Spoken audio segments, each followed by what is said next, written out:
to the Unknown Pod that we've ever recorded. Yeah, I don't know what just happened, guys. Sorry about that. But yeah, so we're talking about Epstein. We're talking about the fact that apparently this was all the last 7 years of Epstein stuff has been totally in vain. They're really there wasn't actually any trafficking of children for anybody going on. We don't know why Ghislaine Maxwell's in prison. I mean, just it's all a big mystery to us. Move along. Nothing to see here. Nothing to see here. These are not the droids that you're looking for. Exactly. Ash was mentioning the fact that Trump was in a meeting today. Somebody brought it up, asked him a question, and Trump was like, are we really still talking about Epstein? This guy, he's not a good guy. Why, what's the big deal? Why are we talking about this? Let me see if I can share this. Yeah. And then Pam Bondi said, oh, the missing minute. Every video has that. It's something to do with the clocks. We'll show you how that is normal. So wait, well, the jury's still out on that one. Yeah, here we go. We'll see this. One of the biggest ones is whether he ever worked for a American or foreign intelligence agency. The former Labor Secretary, who was Miami U.S. Attorney Alex Costa, he allegedly said that he did work for an intelligence agency. So could you resolve whether or not he did? And also, could you say why there was a minute missing from the jailhouse tape on the night of Saturday? Yeah, sure. If could I just interrupt for 1 second? Are you still talking about Jeffrey Epstein? This guy's been talked about for years. This is so cringe. I'm sorry. We have Texas, we have this, we have all of the things. And are people still talking about this guy, this creep? That is. No, they're talking about the lack of prosecutions. Do you want to waste the time and do you feel like answering? I don't mind answering. I mean, I can't believe you're asking a question on Epstein at a time like this where we're having some of the greatest success and also tragedy with what happened. And good catch, It just seems like a desecration, but you go ahead. Sure. First, to back up on that, in February, I did an interview on Fox, and it's been getting a lot of attention because I said, I was asked a question about the client list, and my response was, it's sitting on my desk to be reviewed, meaning the file along with the JFK, MLK files as well. That's what I meant by that. Also, to the tens of thousands of video, they turned out to be child porn downloaded by that disgusting Jeffrey Epstein. Child porn is what they were. Never going to be released, never going to see the light of day. To him being an agent, I have no knowledge about that. We can get back to you on that. And the minute missing from the video, we released the video showing definitively the video was not conclusive, but the evidence prior to it was showing he committed suicide. And what was on that, there was a minute that was off the counter. And what we learned from Bureau of Prisons was every night, they redo that video. It's old, from like 1999. So every night the video is reset, and every night should have the same minute missing. So we're looking for that video to release that as well, showing that a minute is missing every night. Yeah. So that's one of these things. That's what they're deciding to go with. I mean, just absolutely staggering that you're going to try to gaslight people with this. We know that Epstein had cameras in his home in New York City, cameras all throughout this thing. A bunch of people have testified to it. Bunch of women who were abused, trafficked, including one of them, Virginia Giuffre, or however you pronounce her last name, who just died, was killed a couple months ago. Again, just the whole crazy thing. This is just a really weird angle to go on this one, especially when you know that Ghislaine Maxwell's dad was very likely was an agent for the Nation of Israel, and did stuff for them. Was buried in Israel. You know, had a whole lot of things. He died under suspicious circumstances as well. Fell off of a yacht.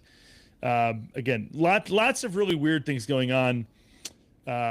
And so just to try to act like this is just going to go away out of nowhere, when this was a humongous part of Trump's, I would say a huge part of his support, but a lot of his supporters were, really wanted to know more about this, and to have it kind of just hushed up and, put away in the way that it has been, especially the timing of this is super suspicious.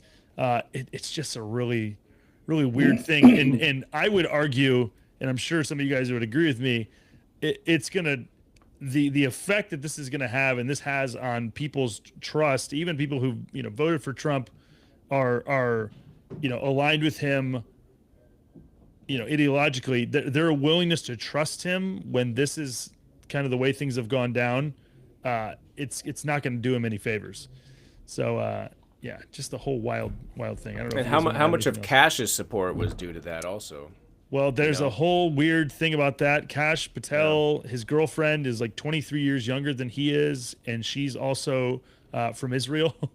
And so again, just like this, Israel has this history of basically putting people around. I guess all spies. This is what they do. They get next to people who are influential in order to steer them in certain directions and stuff. And so again, just a whole bunch of weird stuff going on here. I feel like I put a post up there that I responded to. I don't know if you want to pull that one up, but it has to do with C.S. Lewis's Space Trilogy. Have you guys read that one? So that the third one takes place on Earth, and it has to do with that the scientists and politicians are literally interacting with demons. And so my post is like, okay, the theory that's being presented to us is, for Epstein, it was just the love of the game. It wasn't money. It wasn't influence. It wasn't that he was an agent. He just loved that, pervert game. And so I present an alternate, which is people literally acting with demons theory.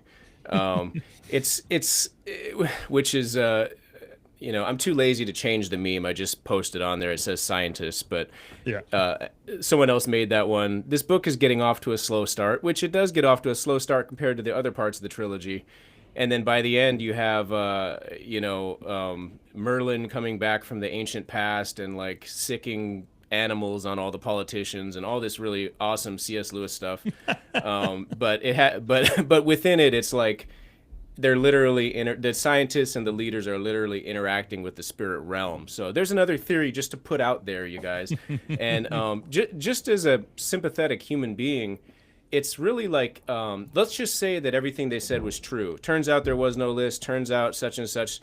Like, I don't appreciate being spoken to as if we should just, oh, I thought there was one. How weird. There isn't one after all. Let me go on with my life. There needs to be a little bit more like, I understand why you would be so surprised about this, and let me show you everything that's possible to show you, and let me bring in a separate, investigator to also confirm like what we've done, something to at least let us know that you understand why we would be pretty suspicious. And instead of that, there's not even the courtesy of that. They're not respectful levels of lies. Like it's dishonoring to us to lie at such a we don't know where his money comes from. We don't know why he got special treatment when he actually got arrested and getting convicted of sex crimes earlier when he lived in Miami. He was able to like come and go. He had literally women coming and going when he was in prison. Like, there's all kinds of special treatment that he got that, again, we just don't have any way to account for why things happened. There were like judgments that were given that just were totally off the wall. And so, again, all of these things are pointing to intelligence, like to him heading up some sort of intelligence honeypot. And now we're just going to handwave that for whatever reason, whether it's got to do with, the names that would go down. Again, just the complete 180 from Trump and from Patel. Like, Patel seems like scared. That's what I've kind of seen some interviews with him. He's just like a totally different person now than he was, in the months leading up before he was ever affiliated with the administration and stuff. It's just really a weird situation. And so, what I wonder is, how does Elon Musk have special access? So he keeps throwing out, well, Trump's on the Epstein client list. That's why we're not going to see it. And of course, that came out when the big hubbub breakup that they had. And then Musk, I think, deleted that tweet and apologized or said, I spoke rashly. He recently posted, I think, I saw one about Steve Bannon. He's like, Steve Bannon's on the list. And then in another interview, he says Reid Hoffman's on the list. I'd So here's heard somehow Reed. the richest I'd man heard in the about Reed. world has access, or is just whatever, just likes talking crap about people and is lying through his teeth to shame these like ultra wealthy, powerful people. Like literally the most powerful man in the world. Oh yeah, he's on the list. A fellow billionaire. Oh yeah, he's on the list. Steve Bannon. Yep. Where's that coming from? Elon is a prolific vibe pedo tweeter. He's impressive. Very few like him. And then I saw recently Melinda Gates actually explicitly said that relationship was part of their divorce and Yeah, how that was an old interview too. Yeah. Yeah. Yeah, and that's, I mean, again, to walk away. Now, again, she became a gazillionaire, but a multi billionaire as a result of, divorcing. But just to walk away from, being married to one of the richest 5 people on earth, not just something you're probably going to do just on a lark. Again, she's also incentivized to keep quiet to a certain degree. But the fact that she's willing to, and like the fact that she would mention that Epstein is part of why is just bonkers. But again, these are not the pedos you're looking for. Just don't worry about that. We're good. Don't ask questions.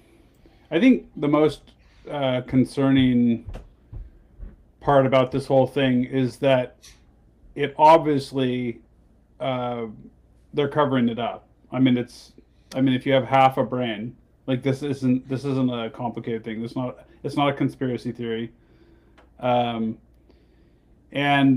it's pretty apparent that it's either a foreign intelligence agency or our own, or they were working together.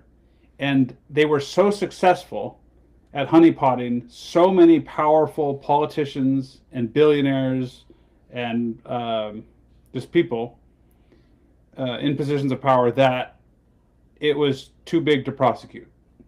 And we're already at like an all-time low level of trust in the system, like in our government, in our leaders. And I don't doubt that releasing the list would explode the last little shred of trust that people have in the system. Mm-hmm. But I don't think they're going to get the result that they're after. Like, because by literally treating everyone like they're completely retarded and covering it up the way they are,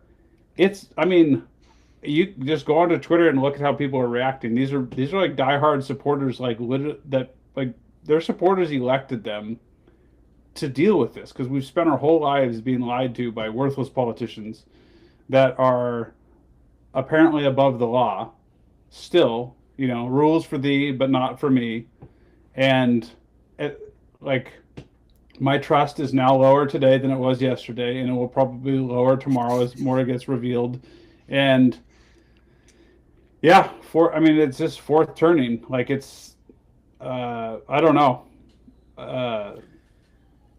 I feel like if I can jump in with a pastor thing, I live in like a center for conspiracy theories. We have multiple families we know that are flat earthers, for instance, and so I'm always talking people off the ledge. I'm not like Mr. Conspiracy. I'm Mr. Step back from the ledge and consider it, consider it again, and look to Isaiah, who says, "Do not call conspiracy all that the people call conspiracy, nor be in dread, but let God be your fear and let God be your dread." So to me, that's like my foundational message about conspiracy. And so it's sad to have to go, okay, as Ryan said, let's just say in my personal family life, all my children are going to be told, because of my experience, you can't trust the government. You can't even trust the IRS to give you money that they owe you. And so every single one of my 6 kids, all my grandkids, and anyone else that I have the opportunity to influence, that's going to be the message. Not the primary message, it's going to be about Jesus, but that's going to be the message. So I'm always going to pay the absolute minimum tax without evading tax forever. I would rather burn money. I'm exaggerating a little bit, but I would rather... Listen, if you get extra money, you can just buy Bitcoin with it and send it my way. I'll help you, Matt. I look at Uncle Sam as a beloved uncle who keeps trying to get money to do fentanyl and die on the street. And so the loving thing is not to give him the money to destroy Yes. himself. He you know? used to be. Now he's a Um, pervy uncle. That's who Uncle Sam is now. Right, He's a even pervy worse. uncle. He's going to Okay. take those dollars and use it for dying, for killing himself. And so you have to say, turn around. But and I'm not encouraging evading taxes or lying about your sats or anything like that. I'm just saying, short of those things, that's what anyone I influence is going to get that from me. And that's probably times millions of people now. So how can you have a country where the people absolutely do not trust their government, now we've taken a turn. I think a big part of this, again, because it might be somebody who listened to the first 45 minutes of this podcast, and then you're like, why are you spending the end of this talking about Epstein? Like one of you guys joked about this. It's like, okay, here's the problem, is like we are called as Christians from day one, literally from page 3 of the Bible, like to be wise as serpents and innocent as doves. And part of being wise as serpents and innocent as doves is understanding when people are trying to lie to you. It's like you have an obligation to not be lied to, and like to not, like, especially when it's blatant, like you have an obligation to follow. So if the sowing leading to reaping, like you need to see, wait a second, I was told this and this and this and this and this, and if someone is now going completely, like going 180 degrees different, like what are the things that would incentivize somebody to do that?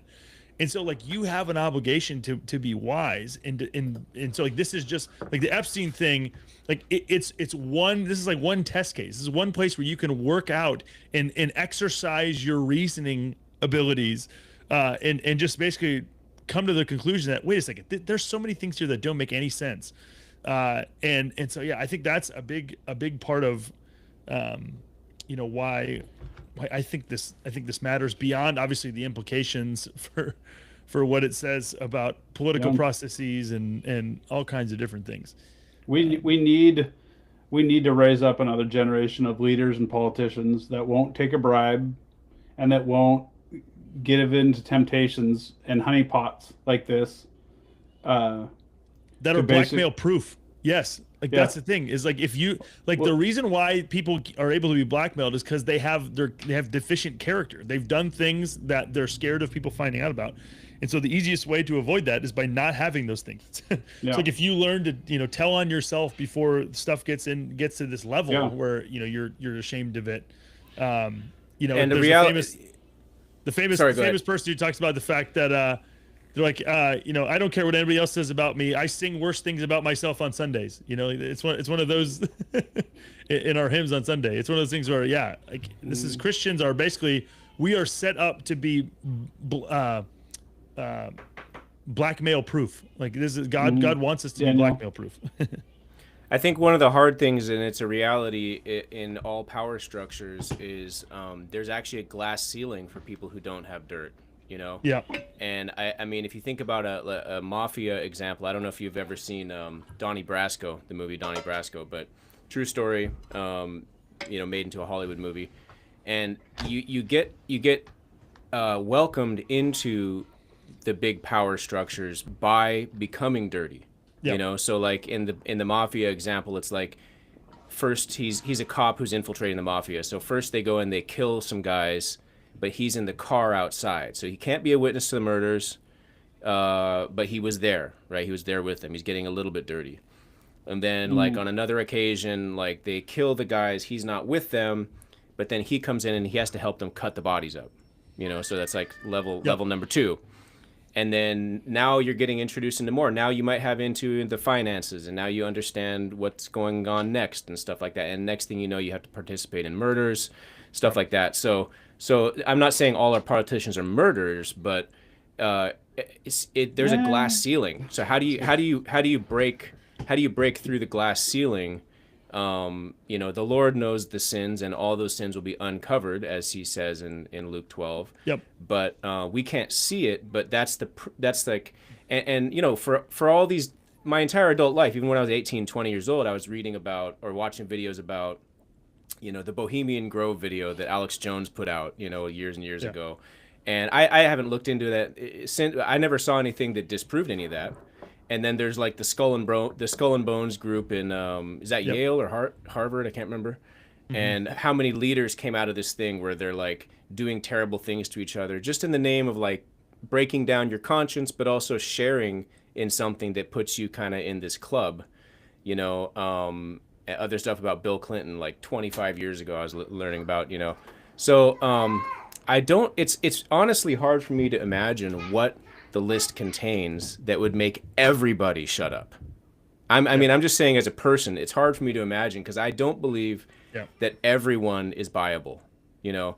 So it's a bit crazy, and that's part of the reason why I threw out the C.S. Lewis thing is like it's got to be it's spiritual, it's political, it's financial, but I mean, what are they going to threaten people with that every single person stays quiet except maybe, you know, people who disappear? Yeah, I mean, again, what you're describing is like mutually assured destruction. You know, you get something that is, you know, incriminates everybody, so that there's no incentive for them to reveal it. Now, at the same time, again, this is like, I mean, you can Trump's own ascent politically came out of nowhere and thwarted a lot of, you know, evil things that were you know, wanted, that people wanted to do. And so I just keep. Just God cares more about his glory and the good of, you know, the good of people than we are committed to anything, that any wicked person is committed to anything. So again, all it takes is one whistleblower. Yeah. You know, like we saw this with Snowden. We see this with all these things. You're only one whistleblower away, or one of these guys makes a mistake. The hubris leads to downfall. Or again, the ghost grabs somebody. That's the other thing we can get, right?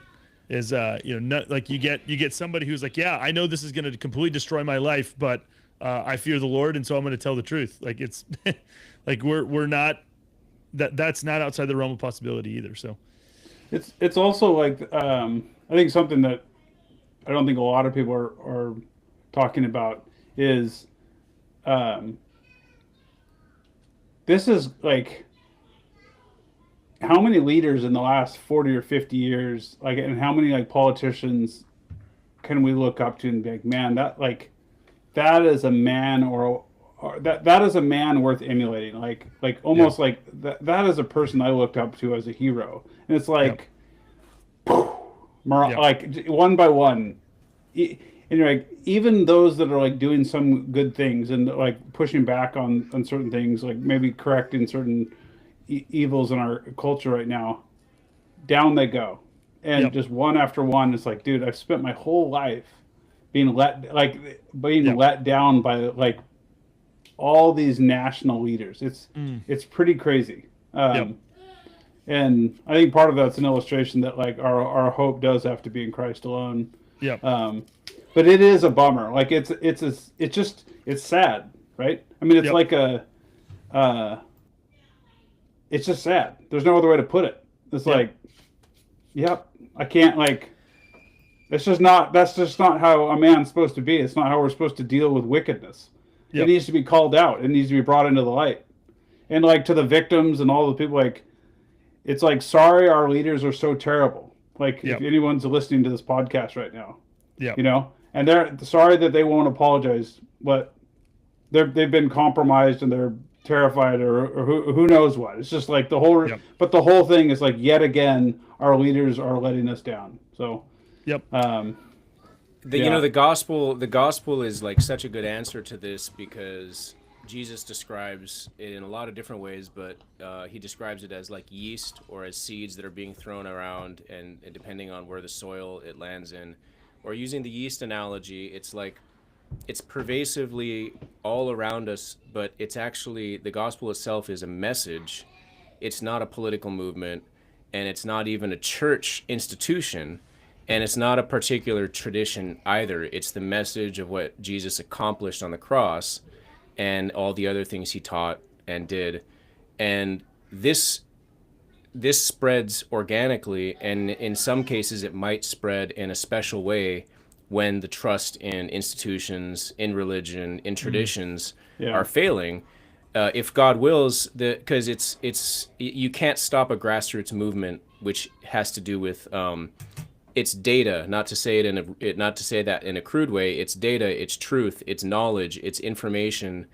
Not based on what institution you belong to, but based on something that was done in history.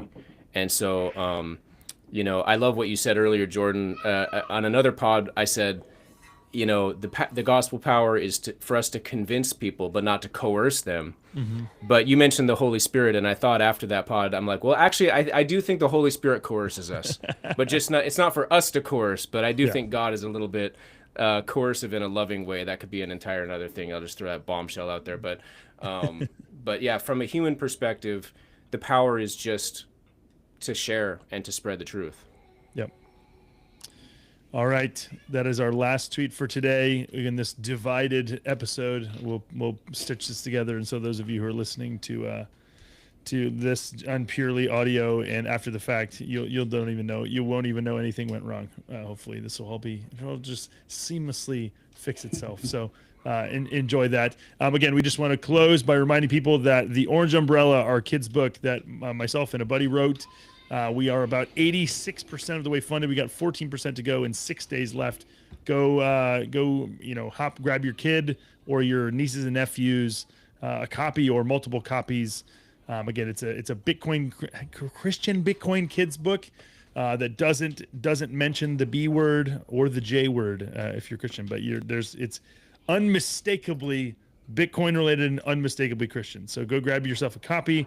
Multiple copies, and again, that will be a huge help to getting that project over the line. We are grateful for you guys. If you guys are enjoying what you're listening to and enjoying what you're hearing or watching, and those of you who are watching live, you can do us a humongous favor by going to subscribe on whether it's Apple Podcasts or Spotify, wherever you listen to your podcast. Those are the two most influential places. In fact, Apple is even orders of magnitude more influential than Spotify. But subscribe, follow us over there, and then subscribe on YouTube. Those are ways to get this content in front of more eyes. We are grateful for you guys, grateful for you, Matt, Ryan, and Ash, who had to bounce. We'll see you on the next episode of To the Unknown Pod.